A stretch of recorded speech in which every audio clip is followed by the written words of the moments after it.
Greetings everybody, welcome back. Now between getting the Fenwick-Williams cat boat home and trying to get in as much sailing as I can this season, I've been working on the Harrisoff Eagle quite a bit. It took me a few extra days to get this video out because I'm kind of doing things out of order here. I've done other things on the boat that I've recorded and have other episodes coming out for soon, but I wanted to cover this particular topic sooner than later. I'm going to be applying an epoxy barrier coat to the bottom of the boat. I'm going to show you step-by-step instructions on how that's done, along with the reasons why you'd want to do it in the first place. And as always, a big thanks and shout out to the folks at Jamestown Distributors and Totalboat for their support of this project. But before we get into the project, I've got a couple of things to go over really quickly. First off, a couple of people asked me about my last video when I told them about my business not being quite so hot during all of this COVID shutdown. And somebody asked me what I do for a living, or at least it was a living. I mentioned it on the very first intro video to this channel, but realized a lot of people probably haven't seen that. So, I'm a commercial videographer and filmmaker. I've done work like feature-length documentaries in Thailand, short films, and also do a lot of work in commercial video like training videos, social media marketing, a host of other things, plus a lot of personal projects. If you'd like to see some more of my professional work, you can go to kleincinema.com. I'll put the link down there in the show notes. And being a boatnik, I've got a lot of short films, little personal things that I've done that might be of interest to you. Some really neat stories out there. So check it out, and if you're interested and you need a commercial videographer or a filmmaker, I'm available. Next, I want to tell you about my new website. If you go to salvationnavy.net, you'll be greeted with a link to get to my videos on YouTube, as well as a new blog that I'm starting to kind of go over details that don't always make it into the videos. I got to get caught up on that, but it's coming along okay. And next you'll see a link called Quartermaster. Now, a lot of sailing channels and do-it-yourself boat repair channels have some merchandise with their logo on it and that sort of thing, and that's cool, and I may do that at some point. But I'm starting off doing something that's a little bit more unique and might be of interest to you to add a little bit of personal flair to your boat. One of my projects last winter to keep myself from going insane for the cold winters and dark nights and not being able to sail, I built my own CNC router. Mostly I built it for myself because there were things I wanted to make, and especially for the boat, and wanted to be able to do it myself with my own designs, like the nameboard and quarter boards on my boat. But I'm offering my services for that CNC to you. These are examples of the quarter boards I made for my own boat. There's lots of different options for fonts and colors and materials. I can even put carvings on the end. There's a lot of different options for materials. This is PVC, which should last a good long time, but I can also do it in wood, and I can paint them, varnish them. I can even do carvings out of wood. This is a little plaque I made up for the Harrisoff America that I'm going to attach, and a little carving I did of my Seahawk logo. This is a piece off my Harrisoff Eagle. If you need any decorative woodwork like this, I can do that too. It's got little carved out areas in here where some decorative gold paint is going to go, and then it can be varnished. So there's lots of ways to contact me. You can do it right there through that Quartermaster page, or you can email me at info@salvationnavy.net, and I can work with you with your design or your ideas, or work something up for you. Get it on CAD so you can take a look at it, make sure it's what you want, and we can fabricate it for you. So if you need anything like this, give me a call. But for now, let's get into the barrier coat application. Now first you might be asking, why would you want to do this? Well, one reason is that an epoxy barrier coat provides superior protection for the hull. You see, gel coat has kind of an interesting property to it. While it is waterproof, it's also at the same time hydrophilic, which means it attracts water. Now under the right conditions, eventually water can get through the gel coat and make its way into the hull, which causes osmosis blisters. Now I know, I'm going to see in the comments that nobody ever lost a boat due to osmosis blisters. That's true, but I've put an enormous amount of work into this boat, and I just don't want water into the hull, period. Now this particular Harrisoff Eagle has spent its entire time in the Chesapeake Bay in salt water. I'm intending to use this boat as kind of a nice little sailboat to take with me on vacation around the sounds of North Carolina or maybe New England. And it's going to be going in and out of salt water into fresh water, maybe back into salt water again, so I want to make sure it's protected as much as possible from all the hostile environments that it might encounter. And lastly, I want to protect this boat against some biological damage, specifically zebra mussels. That's right, zebra mussels have made it to Indian Lake. Now, if you're not familiar with these things, they are an invasive species from Asia that have made their way through the St. Lawrence Seaway in ships and been deposited in the Great Lakes by ships pumping out their bilge or just stuck on the bottom. Since they are an invasive species, of course they do not have any predators, and they have spread like wildfire. They have cleared up the water in the Great Lakes a lot, but they've also changed the chemistry and biology of the lakes tremendously, causing a lot of damage. They also stick to anything they possibly can, and they are incredibly prolific. They will completely clog up water intakes on engines and anything else they can get a hold of. When I pulled my Harris off America out last season, there they were. Now, the Totalboat bottom paint that I put on last year did a good job of keeping them from growing on there in the first place, and what few did grow on the fiberglass areas of the hull scraped off really easily. However, they were absolutely everywhere on any metal surface, like the rudder support that extends out of the keel and the skeg. And when you chip these things off, they tend to take some material with it. And the natural adhesive these things seem to use to hold on to anything really can cause some damage. So I'm pretty confident this barrier coat is going to add another layer of protection to the hull. So with that, let's get on with the procedure of getting the hull prepped and getting this applied. The first thing that has to be done,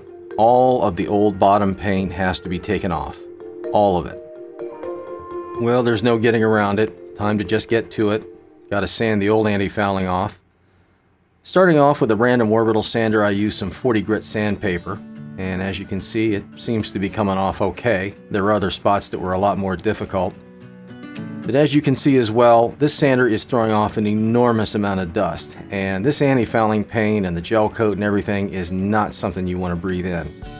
So for my personal protection, I'm using a respirator with a full face mask. I'm going to get into it a little bit later in the video about specifics about these kind of masks.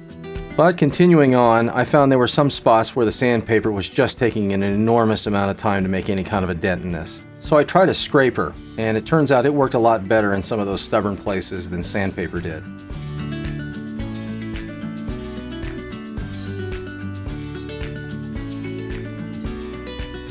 And then I could come back in with the sander and clean it up. Now, the more material I started to take off on the port side, I started to see these problems in the hull. They were just flaws in the gel coat, and chances are they've been there since the beginning. I don't think they were caused by any particular damage. And I wanted the bottom to be sealed and smooth. So this is a perfect application for the TotalFair fairing compound.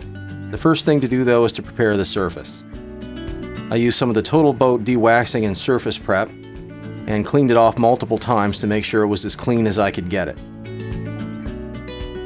It'll take off all of the sanding dust as well as any other contaminants that might keep the fairing compound from bonding well. After that, I just mixed up a new batch of fairing compound and troweled it in.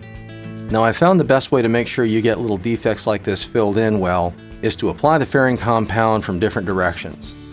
So I trowel it in one direction, scrape it off, and apply some from a different direction, moving diagonally, swirl it around, every angle I could think of to trowel it in so I could make sure I got enough into every single nook and cranny to make sure that it was filled. After letting it cure overnight, I just came in with the sander, smoothed it out, and it's absolutely flawless. All of those lesions are filled in, perfectly smooth, completely sealed and watertight, good as new. Now, to finish up, there's always those fun spots underneath the jack stands and any blocking. You can't see it here on the video, but I have several other supports holding the boat up, so it's safe. But be very careful when you do that, of course. It took me about 4 days, but I got absolutely every single atom of that old anti-fouling off, which you're going to need to do. In order to apply that barrier coat, you've got to get all the anti-fouling off and get the entire thing back to a roughed up edge of the gel coat. And after a good bath with the power washer a couple of times, it is now time to do some homework. Now, this is something I should have mentioned a lot more in the past, but I'm going to do it now and a lot more in the future. All Totalboat products like this have data sheets on them, and this is something you're really going to want to read. All you have to do is go to Totalboat's webpage and go to the product you're applying, and right off the bat you're going to see a lot of valuable information right there. But if you go down to the bottom, you're going to find several PDFs with a lot more detailed information.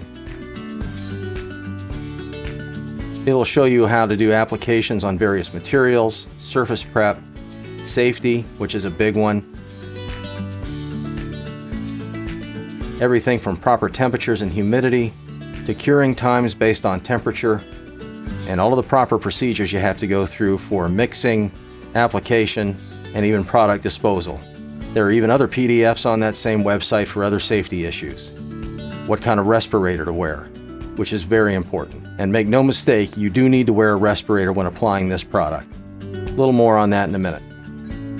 The data sheets and instructions call for the hull to be as clean as possible. So again, I went over the entire hull with some Totalboat dewaxing and surface prep. The first time I just did it by hand, and it seemed to be okay, but I wanted to be really thorough about it. And being a boat up on the hard, it's never easy to get all those angles. So I went looking around and I found an old broken Swiffer broom that was going to be put out on the curb on the next trash day.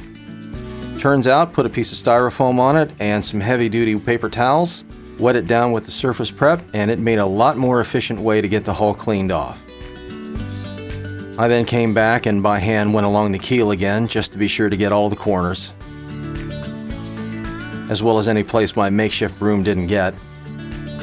Now it's time to get down to it and get this barrier coat applied. And I'm going to give you step-by-step instructions on the preparation and application of this product. But as always, make sure you read Totalboat's instructions as well. Follow them carefully and you're going to get a great result. TotalProtect Epoxy Barrier Coat Primer is a two-part high-build epoxy primer and barrier coat for gel coat blister prevention and repair. It's compatible with all anti-fouling paints, and this universal primer may be used above and below the waterline. It also provides great corrosion protection on underwater metals. Now, one of the nice things about this kit is that it comes with a lot of extras that are going to help you get everything you need done. I put a list right here on the screen of everything that comes with this kit. One of the most important things you're going to need are the proper rollers. The fuzzy or foam ones you get at the big box stores will not do it. Believe me, the proper rollers make all the difference. Something else you're going to need for this application is a can of the Epoxy Primer Thinner 200. I'll explain why here in a little bit, but you are going to need to thin this product out before application. I'll leave a link below in the show notes as to where all of these products are on Totalboat's page. Now, just a little bit on safety. I wear a full face mask respirator, and I'm going to change the cartridges out to some brand new fresh ones. Now, while you can find the respirators just about anywhere, and they're all pretty good, there are a lot of filters out there that are knockoffs and are not good quality. Don't mess with these things. Get the 3M filters that the data sheets call for. Keep in mind too that once you open these up from the package, the chemical filters in there have a limited shelf life. The filters themselves should tell you how long they're good for. Again, do not try to apply this product without a respirator. I don't even open the cans up without wearing one. I'm also going to wear 7mm gloves, and when it's time to apply it, I'm going to wear a full painter's suit. And once you get all that together, now it's time to start mixing the products. Now, despite the fact that UPS is pretty good at mixing paint on the way, this base product is extremely thick, and it will not stir easily. I would highly recommend you take this to a local paint store or the big box stores, and even if it costs you $1 or $2, have them mix it in a paint mixer. Once you get it out of a paint mixer, a simple stir stick can help you homogenize it just a little bit more if needed. I'm going to be using the graduated measuring cups from Totalboat to mix this product up, which is a 3-to-1 ratio. 3 parts base, 1 part curing agent. And keeping in mind, this is a product you're going to want to mix up in small batches. So in this case, I'm going to use the 3-to-1 ratio on the measuring cup. I'll gently and slowly pour the base into the cup and fill it up to the first number 4 on the 3-to-1 graduated scale. I know I'll be using at least that much on the first coat. So as you can see here, I'm going to fill it up to the number 4. As it gets close to it, I'll slow it down because this is so thick I want it to even out to make sure I get the most accurate measurement possible. And remember, I am wearing my respirator through this entire process. Once it evens out, it's time to add the curing agent. As I pour it in, I take the surface up to the next number 4 in the 1 column. This is going to ensure I've got 4 parts of a perfectly mixed 3-to-1 ratio. Spend a couple of minutes giving it a good stir, get it nice and homogeneous, and then let it sit for a while. The product needs to go through a process called induction, so you need to wait for about 15 minutes, and when you come back, the product will have thickened up significantly. This is where that Epoxy Thinner 200 comes in. You'll need to add about a maximum of 10%. Since I mixed up 4 units in a 3-to-1 ratio of this product, it adds up to about 16 ounces, or 1 pint. So 10% of that is 1.6 ounces, which turns out to be around 47 milliliters, which for me is a little easier to measure out and be accurate in these smaller cups. Pour it in, give it a mix, pour it into my paint pan, and start applying. Now with this 18-foot Harasoft design, which is also equivalent to a Harasoft America cat boat, I was able to use that quantity to do one side of the boat, as well as the keel. I really can't emphasize how nicely this product went on. It rolled on incredibly smooth, didn't gum up, didn't drip, and left absolutely no roller lines within a couple of minutes. Going back and mixing up another batch for the starboard side, it went on just as easily. You'll apply a coat of it and let it cure for a while depending on the outside temperature, and then mix up another small batch for application. Realistically, you're probably looking at about a minimum of 3 coats.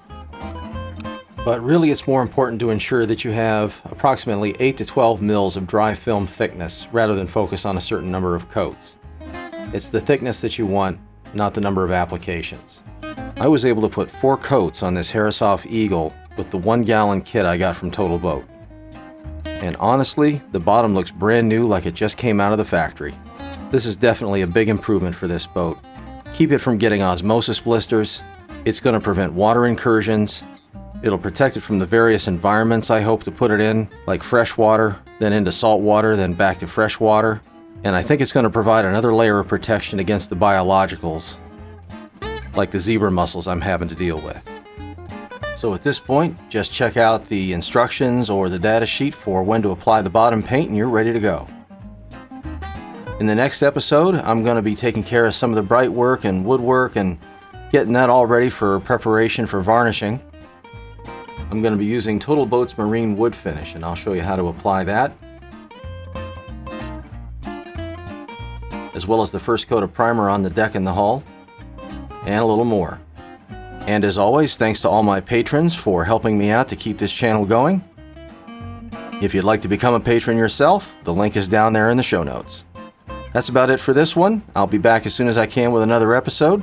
And remember, keep calm and work on your boat.